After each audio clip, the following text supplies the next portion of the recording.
Então, surge aí a ideia do isótopo. Vamos para outro iso que vai surgir para vocês. Isóbaro. Espécies são consideradas isóbaras quando elas apresentam aqui a letra A, o mesmo número de massa. Então, vê se você consegue entender comigo aqui o seguinte. Nesse caso, a massa precisa ser igual, ou massas iguais.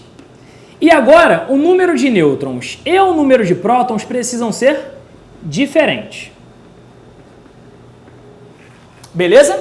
Então, nos isóbaros, massas iguais, número de nêutrons e número de prótons diferentes. Vamos dar um exemplo aqui para vocês. Existe, por exemplo, potássio com massa 40, número atômico 19, e existe, por exemplo, cálcio com massa também 40 e número de prótons aqui, ó, 20. Então, se você perceber, o número de massa desses caras são o quê? Iguais. O número de prótons é diferente, por consequência, o número de nêutrons é diferente. Repara, escrevi símbolos diferentes porque eles apresentam números de prótons diferentes. Só escrevo o mesmo símbolo quando eles tiverem o mesmo número de prótons. Beleza? Então, isóbaro, número de massa igual. E os dois últimos, apagando aqui para vocês.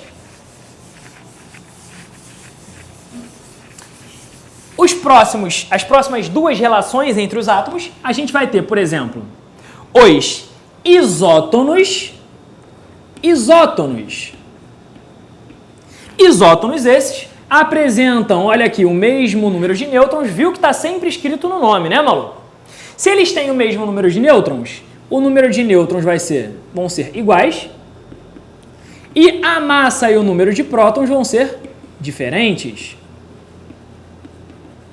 Vamos ver um exemplo aqui para vocês. Ó, exemplinho.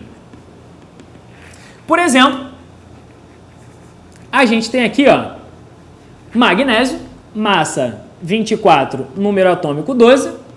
E, por exemplo, a gente tem aqui, ó, o sódio, massa 23, número atômico 11.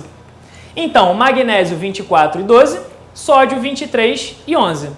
Ué, professor, cadê o número de nêutrons aí? Só você lembrar um pouquinho da fórmula. Se A é igual a P mais N, se eu passo o número de prótons para cá, N vai ser igual a A menos P.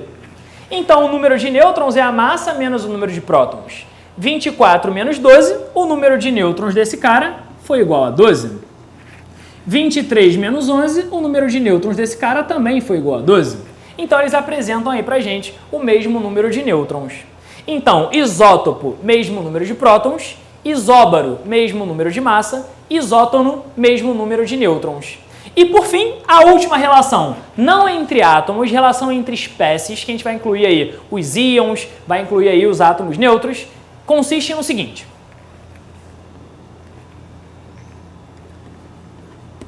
Isoeletrônicos.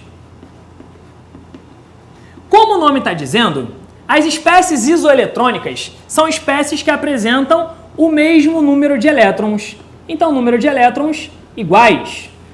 Então, vamos ver alguns exemplos aqui para vocês. Vamos supor que eu pegue